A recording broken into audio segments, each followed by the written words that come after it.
Inilah 4 amalan dahsyat di hari Jumat yang sangat istimewa bisa mendatangkan rezeki. Sahabatku, almarhum Syekh Ali Jabir menjelaskan 4 amalan dahsyat di hari Jumat yang bisa dilakukan oleh setiap umat Islam. 4 amalan ini bisa memudahkan terkabulnya hajat. Salah satunya adalah rezeki. Lantas, apa saja 4 amalan dahsyat di hari Jumat yang dianjurkan umat Islam? Yang pertama, bersalawat. Bersalawat kepada Nabi SAW di hari Jumat adalah amal yang sangat dianjurkan. Sebagaimana Nabi SAW bersabda, perbanyaklah salawat kepadaku di hari Jumat. Yang kedua, membaca surat Al-Kahfi. Surat Al-Kahfi merupakan surat yang dianjurkan untuk dibaca di hari Jumat agar diampuni dosa dan disinari cahaya di antara 2 Jumat. Yang ketiga, bersedekah di waktu subuh. Bersedekah di waktu subuh sangat dahsyat sekali, terutama dilakukan setelah melaksanakan sholat berjamaah subuh. Dan yang ketiga, berdoa di waktu mustajab. Di hari Jumat ada satu waktu yang mustajab, diijabah apapun doa kita, yaitu setelah asar 1 jam sebelum maghrib. Sahabat, itulah amalan dahsyat dari Jumat yang bisa mendatangkan rezeki. Semoga kita bisa mengamalkannya. Katanya umat Nabi Muhammad terjadi menjadi 73 golongan. Jadi golongan mana yang benar tuh Pak Ustaz? Iftaraqatil Yahud ala 71 firqah. Yahudi terpecah 71. Iftaraqatin Nasara ala 72 firqah. Nasrani terpecah jadi 72. Iftaraqat ummati ala 73 firqah. Umatku terpecah jadi 73. Mana yang paling banyak? 73.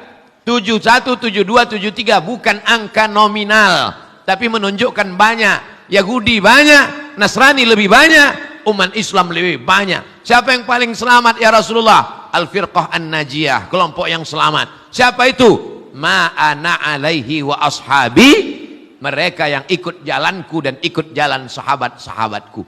Kita inilah yang selamat karena kita yang hadir di masjid ini melaksanakan sholat subuh berjamaah, yang ikut majelis ilmu, membaca kitab-kitab sunnah, maka kita adalah ahlus sunnah wal jamaah. NU, Muhammadiyah, Perti, Persis, Al-Wasliyah, Nahdlatul Watan, FPI, itu semua adalah organisasi sosial kemasyarakatan. Yang dimaksud dengan ahlul bid'ah, dhalalah adalah Khawarij, Mu'tazilah, Qadariyah, Syiah, Jabariyah, Khalqil Quran. Itu yang disebut dengan ahlul bid'ah. Bukan orang yang kunut subuh, bukan orang yang zikir jahar, bukan orang yang maulid Nabi, bukan orang yang maulidan, solawatan, yasinan. Jadi jangan asal main tuduh-tuduh saja. Saya tak akan pernah capek menjelaskan. Selalulah kalian bersolawat kepada Nabi Muhammad, karena sesungguhnya solawat kalian kepada Nabi Muhammad tidak akan pernah ditolak oleh Allah dalam kondisi apapun.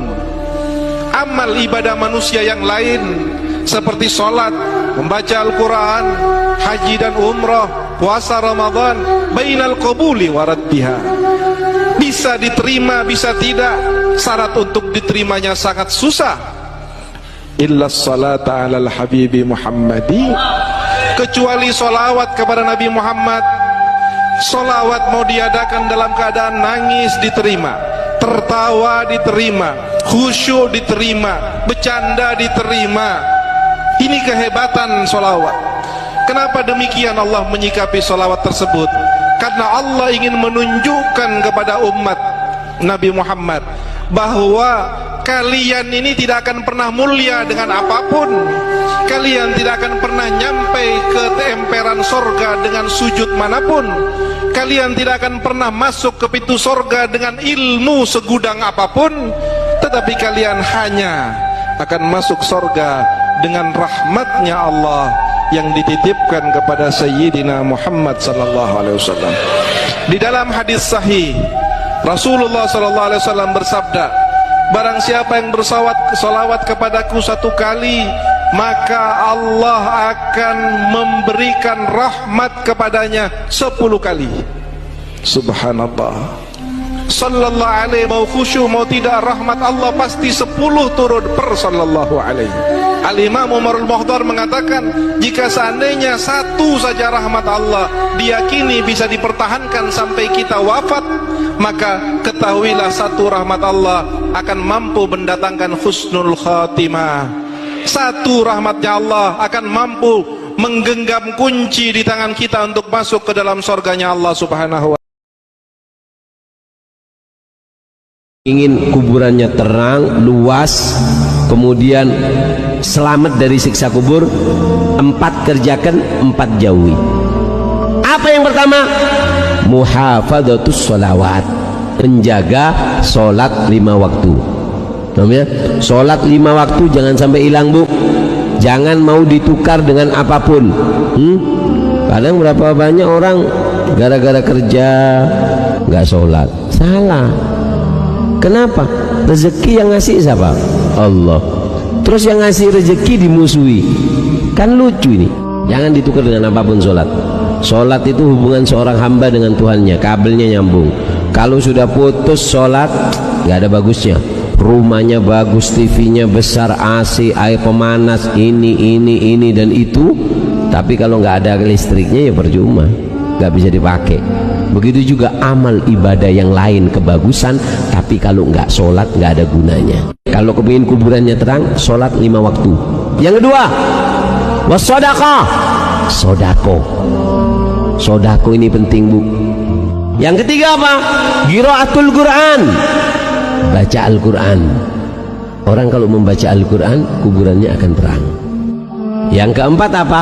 Kathratut tasbih, memperbanyak membaca tasbih, zikir.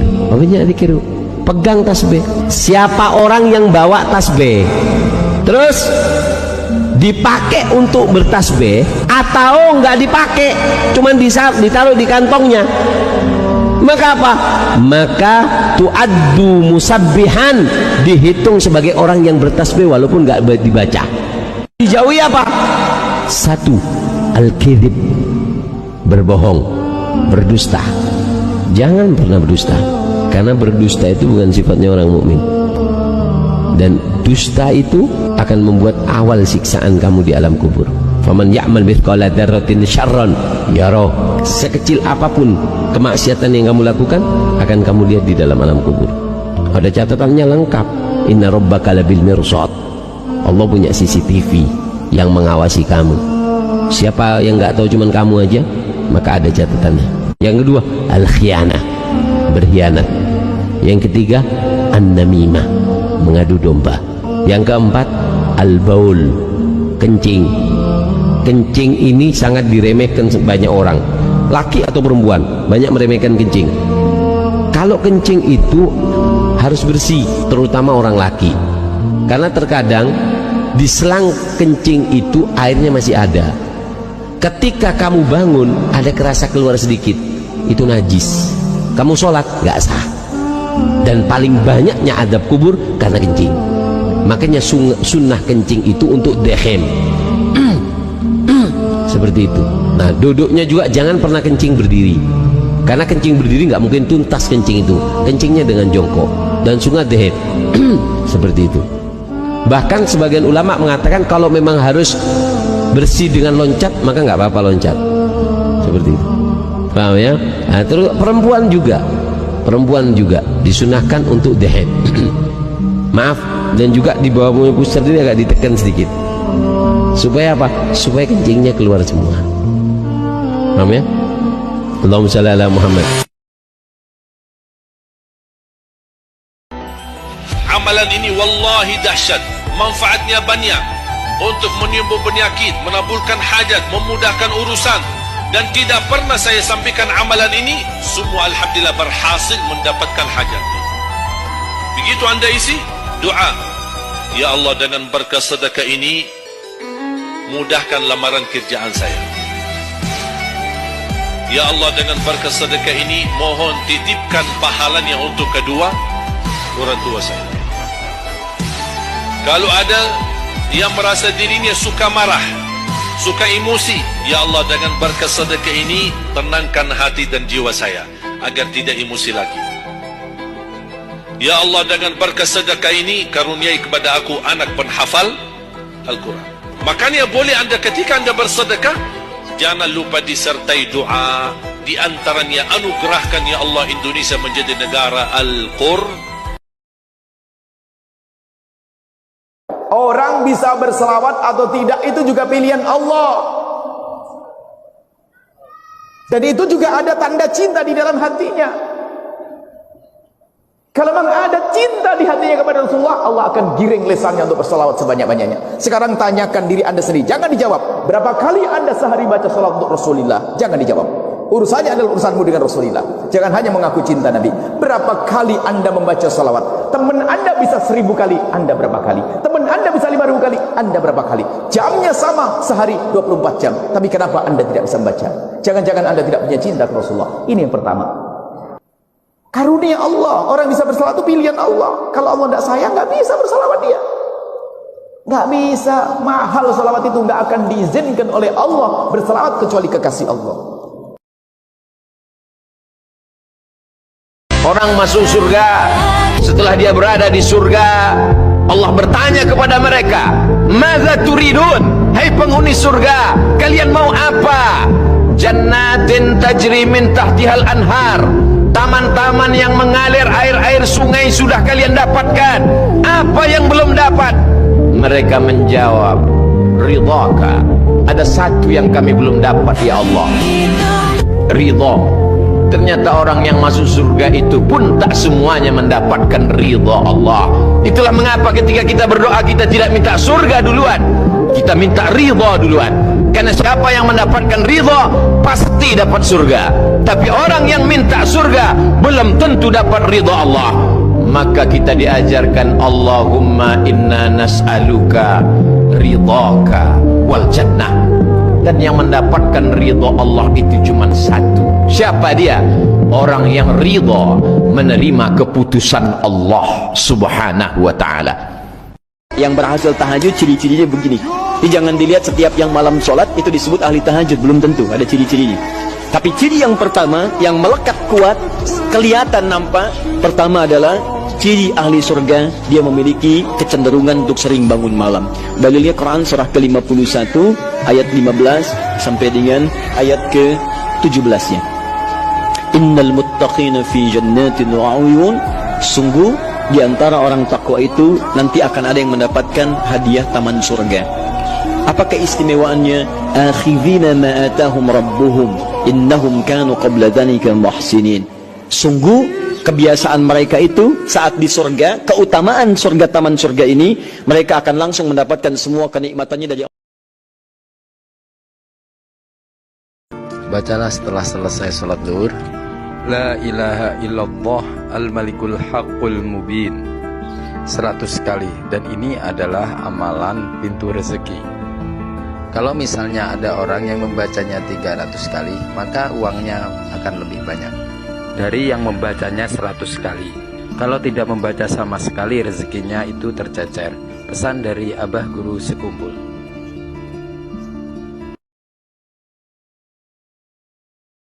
Yang sama. Artinya penunaian ibadah siam sunnah di bulan Syawal ini selama 6 hari itu bisa dilakukan dengan 2 cara. Bisa berurutan, berangkai bersamaan. Hari kedua, ketiga, keempat, kelima, keenam, ketujuh di bulan Syawal. Jadi sejak dimulai dari hari kedua boleh puasa. Kalau ingin langsung berurutan, ketiga, keempat, kelima, keenam, dan hari ketujuh, 6 hari. Jadi selesai kalau dikerjakan berurutan di hari yang ketujuh di bulan Syawal. Karena hari pertama haram hukumnya berpuasa. Namun jika ada kondisi yang menjadikan tidak memungkinkan dilakukan secara berurutan, maka boleh. Misal diselang dulu selama 1 hari, 2 hari, atau berdasar kondisi tertentu. Boleh jadi hari kedua masih ada pertemuan keluarga. masih banyak hidangan-hidangan yang dipersembahkan. Kadang kunjungan ada makanannya. Maka sunnah yang terbaik adalah tidak berpuasa. Allah kasih cerita tentang keadaan orang-orang di akhirat nanti yang gak bisa dapat Nabi Muhammad. Nabi Muhammad cerita dalam hadisnya, hari akhirat nanti ada orang zalim yang menggigit-gigiti tangan mereka, kedua tangan mereka. Kenapa gitu? Nyesel. Nyesel yang gak bisa ada obatnya, saudaraku sekalian. Nyesel yang berkepanjangan. Sampai kapan? Sepanjang kehidupan. Sampai kapan?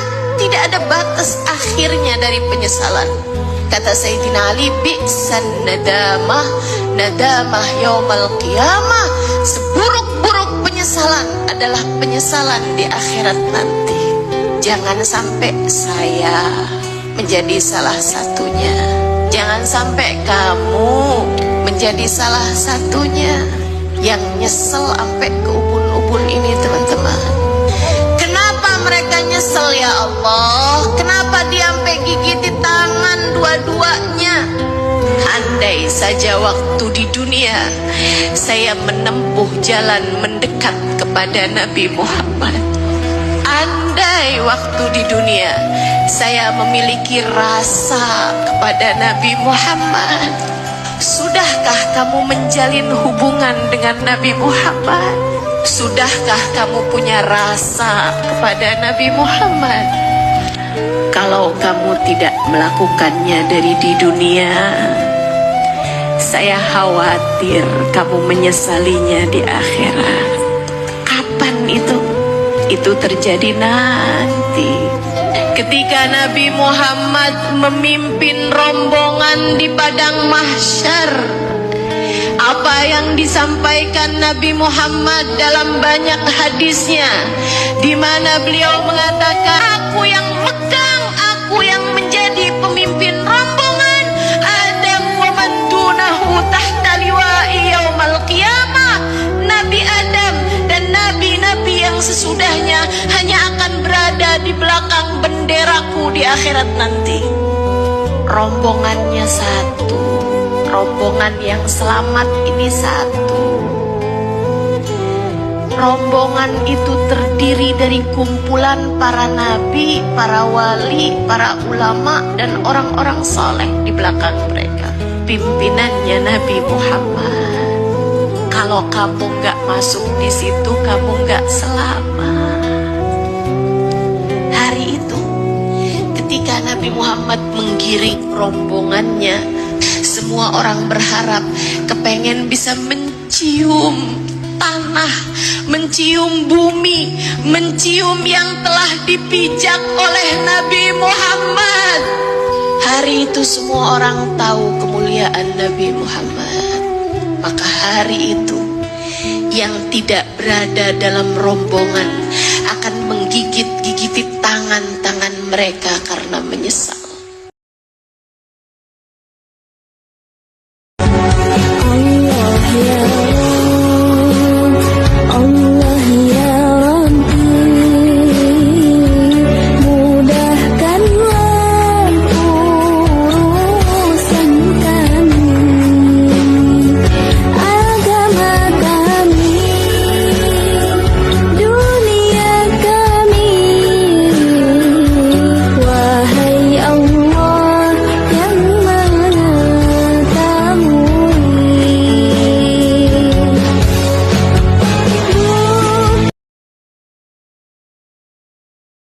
Puasa yang paling dahsyat, yang paling hebat nanti adalah puasa Arafah, hari yang ke-9.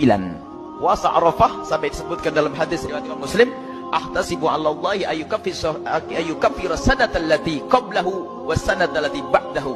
Aku berharap kepada Allah dengan berpuasa Arafah itu Allah akan mengampuni dosa yang lalu dan dosa yang akan datang.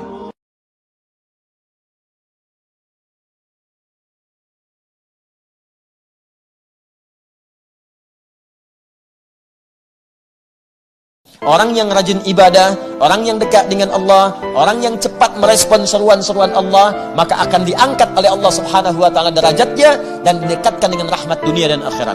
Rahmat dunia sifatnya disebut dengan Rahman. Karena itu orang-orang yang ibadahnya khusus, spesial, rajin, cepat dekat dengan Allah, maka Allah akan berikan rahmat-rahmat dunia lebih cepat dibandingkan dengan hamba-hamba biasa. Itu yang dicontohkan kepada Maryam alaihissalam. Maryam punya mihrab, rajin ibadah, melebihi kadar manusia-manusia yang lainnya. Kalau orang-orang lain siangnya makan, ia puasa, malamnya tidur, ia tahajud, ya, banyak beribadah kepada Allah di luar batas keadaan manusia biasa. Maka apa yang terjadi? Beliau biasa, bukan nabi, bukan rasul, tapi rezekinya dimudahkan oleh Allah lebih daripada orang-orang yang lainnya. Bismillahirrahmanirrahim. Ara'aita alladhi yukazzibu bid-din, fadhalika alladhi yad'ul yatim wa la yahuddu ala ta'amil miskin. فويل للمصلين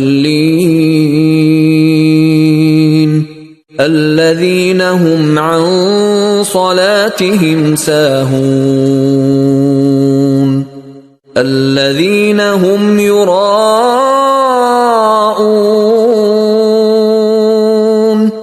ويمنعون الماعون.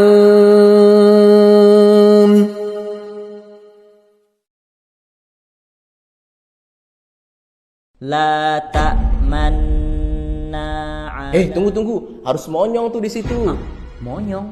Maksudnya? Jadi guys, di ayat ini tepatnya pada kata la ta'manna terdapat hukum bacaan ismam. Ismam itu artinya memonyongkan dua bibir di tengah-tengah dengung sebagai isyarat bahwa kata la ta'manna berasal dari kata la ta'manuna. Nah, cara bacanya saat di bagian nun tasydid monyongkan kedua bibir kita seperti ini. La ta'manna, la ta'manna. Nah, sekarang coba kita simak bacaannya Syekh Misyari. Qalu ya abana ma laka la ta'manna. By the way, siapa nih orang yang pengen banget kamu ajakin belajar ngaji? Solusi mudah lancar baca Quran, gabung di kelas ngaji lagi sekarang juga. Linknya. Puasa yang paling dahsyat, yang paling hebat nanti adalah puasa Arafah, hari yang ke-9. Hari yang ke-9 puasa Arafah, sampai disebutkan dalam hadis riwayat Imam Muslim, ahtasibu 'ala Allahi ayyukaffira sanata allati qablahu was sanata allati ba'dahu. Aku berharap kepada Allah dengan berpuasa Arafah itu Allah akan mengampuni dosa yang lalu dan dosa yang akan datang. Ini adalah shaghairudz dzunub, dosa-dosa kecil. Kalau dosa gede harus ada tobat khusus, misalnya perzinahan, meninggalkan sholat. Ini harus ada tobat-tobat khusus. Akan tapi ini adalah kemurahan dari Allah Subhanahu wa taala, dengan berpuasa Arafah akan menjadi sebab diampuni dosa-dosa kecil kita. Sebagian ulama mengatakan dosa besar akan tapi tetap ada syaratnya, penyesalan. Menyesal kalau sudah pernah melakukan dosa gede sekalipun, hendaknya jangan lupa Arafah ini adalah pintu luar biasa untuk masuki pintu tobat. Puasa Arafah. Jadi yang paling utama adalah Arafah dari 9 ini. Jangan sampai tanggal 1, 2, 3, 4, 5, 6, 7, 8 puasa, giliran 9 buka, bukan. Mau kolbunya bercahaya? Ya Habibi, ya Muhammad. Ini wiridnya, ini wirid nih Pak. Cuma orang nggak tahu, orang jadi nyanyi aja. Ya Habibi, ya Muhammad. Sebelum tidur coba baca 7 kali. Ya Habibi, ya Muhammad. Berapa kali? Coba dadanya dipegang, baca. Ya Habibi, ya Muhammad. Wahai kekasihku, wahai cintaku, wahai baginda Nabi Muhammad. Baca 7 kali. Maknai dengan bahasa kita, bahasa Indonesia, bahasa Sunda, bahasa Jawa, bahasa Melayu, bahasa Batak, terserah bahasakan. Panggil dia, wahai kekasihku, baginda Nabi Muhammad. Tidur dalam keadaan begitu, saya jamin sebelum wafat minimal dia bertemu sekali Rasulullah SAW. Allah zahirkan dalam mimpinya, kadang-kadang Allah nyatakan dalam keadaan.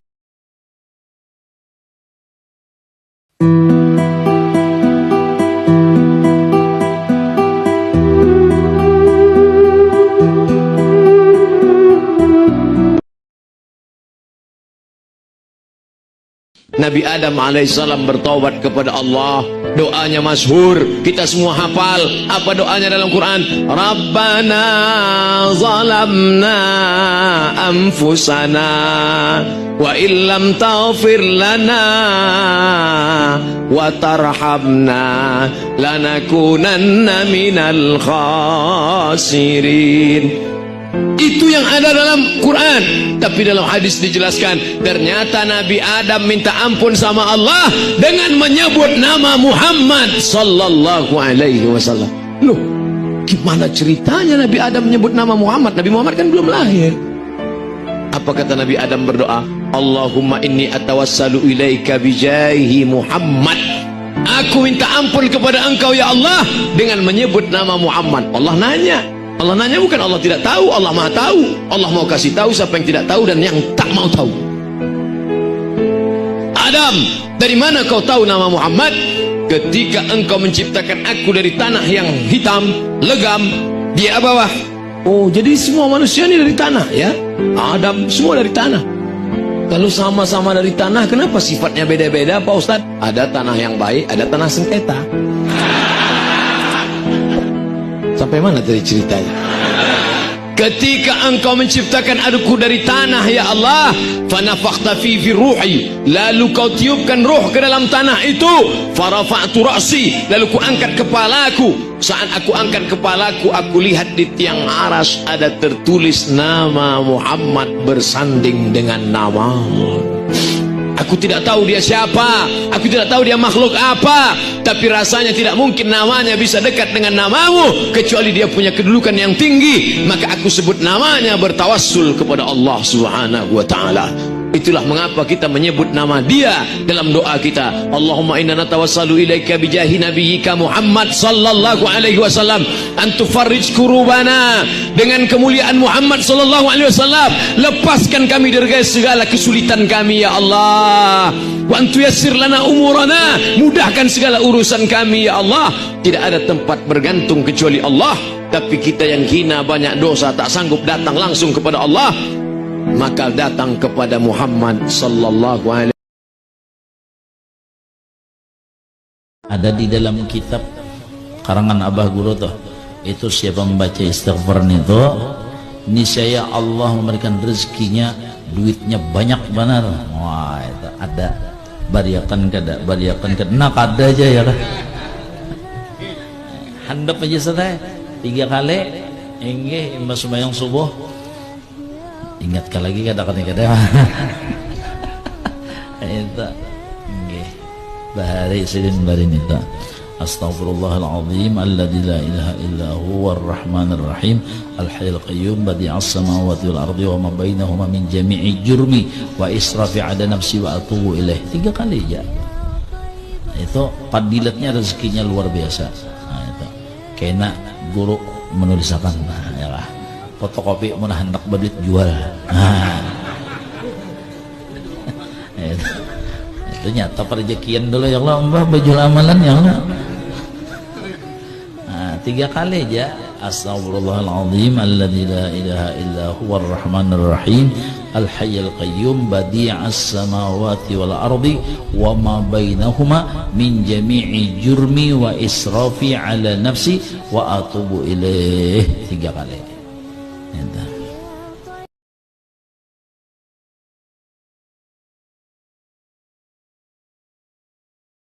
اقرأوا ما تيسر منه وأقيموا الصلاة وآتوا الزكاة وأقرضوا الله قرضا حسنا وما تقدموا لأنفسكم من خير تجدوه عند الله هو خيرا وأعظم أجرا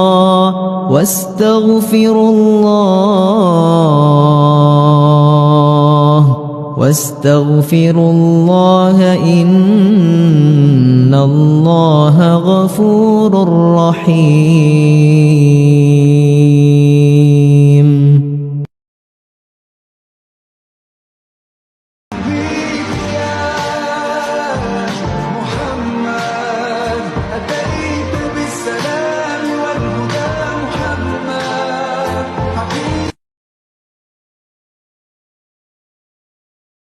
sapa wonge sing maca la ilaha illallah fi kulli yaumin saben dina mi'ata marrah ping 100.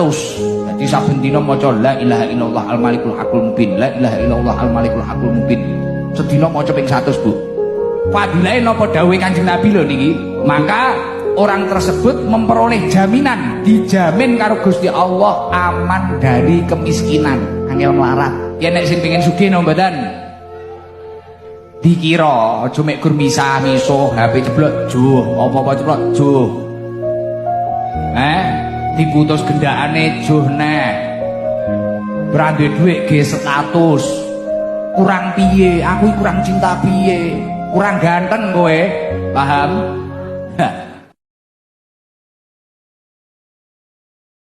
La ilaha illallah wahdahu la syarikalah lahul mulku wa lahul hamdu yuhyi wa yumit wa huwa ala kulli syai'in qadir.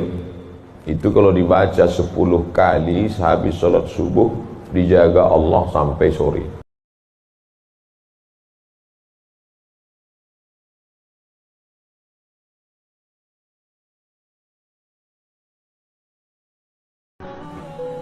Namun ketahuilah, ada beberapa macam orang yang ditolak istighfarnya oleh Allah Subhanahu wa Ta'ala. Artinya, walaupun ribuan kali ia membaca istighfar, namun bacaan istighfarnya tidaklah bermanfaat. Untuk itu, marilah kita simak 3 macam orang yang ditolak istighfarnya oleh Allah Subhanahu wa Ta'ala. Semoga kita semua tidak termasuk ke dalam 3 golongan ini. Maka berkata sebagian ulama, ada 3 orang yang istighfarnya ditolak oleh Allah Subhanahu wa Ta'ala. Yang pertama, seseorang laki-laki yang mempunyai perempuan simpanan zina. Seorang laki-laki yang mempunyai perempuan simpanan zina, begitu dia selesai melakukan perzinahan, dia mengatakan, Astaghfirullahalazim, Astaghfirullahalazim, aku minta ampun kepada Allah, aku minta ampun kepada Allah. Kata Allah, berpalinglah engkau dari perempuan itu, jangan pelihara lagi, maka akan kuampuni dosamu. Selama kita masih bermukim dengan perempuan itu, selama kita masih berhubungan dengan perempuan itu, maka Allah tidak akan mengampuni. Minta ampun kepada Allah tapi masih melakukan suatu kemaksiatan kepada Allah, maka sia-sialah istighfarnya. Yang kedua, seseorang yang di sisinya ada harta haram. Astaghfirullahalazim, Astaghfirullahalazim 100 kali setiap hari, tapi dia memakan harta haram itu. Di rumahnya banyak duit haram, makanan dari hasil haram. Kata Allah, kembalikan harta haram itu dan jauhilah harta haram itu, maka kuampuni dosamu. Dan bila mana kamu tidak mengembalikan, maka tidak kuampuni dosamu. Jadi orang-orang yang berusaha dengan cara-cara yang haram, dia mendapatkan harta yang haram, di rumahnya dipenuhi dengan perkakas dengan macam-macam perabot yang haram, maka istighfar 1000 kali setiap hari tidak akan dihiraukan oleh Allah Subhanahu wa Ta'ala. Kemudian yang ketiga, seseorang yang berpakaian dengan pakaian yang tidak disukai oleh Allah Subhanahu wa Ta'ala. Beristighfar setiap hari tapi menggunakan pakaian yang tidak disukai Allah. Di tubuhnya banyak perkara-perkara melanggar hukum Allah, maka istighfarnya tidak akan diterima oleh Allah. Seperti contoh, perhiasan dari emas dilarang digunakan oleh laki-laki, tapi demi penampilan, salah seorang laki-laki menggunakannya setiap hari. Kemudian setiap hari dia beristighfar, Astagfirullah, Astagfirullah, maka istighfarnya tidak mendatangkan manfaat baginya.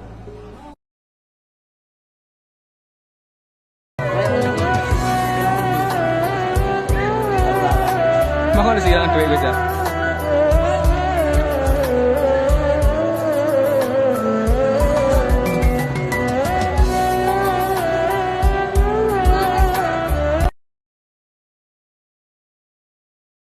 Tahukah kalian, orang paling berbahagia pada hari kiamat?